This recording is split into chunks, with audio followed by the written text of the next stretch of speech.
Hello everyone and welcome to our mini blog. আজকের ব্লগে তোমাদের সাথে শেয়ার করব শান্তিনিকেতনে আমরা গিয়ে সেকেন্ড দিনে কি করলাম। তো লাঞ্চের পরে আমরা চলে গেছিলাম 4টে নাগাদ সোনাঝুরি হাটে।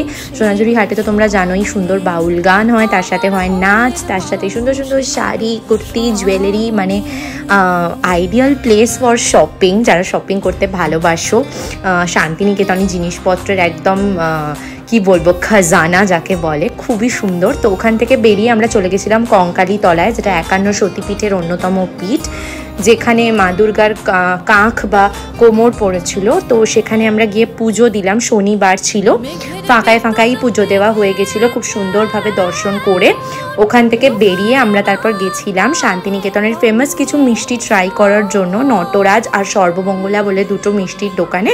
ওখান থেকে সীতাভোগ খেয়ে রাত্রিরে আমরা ফিরে এসে ডিনার করে এভাবেই দিনটা শেষ করলাম।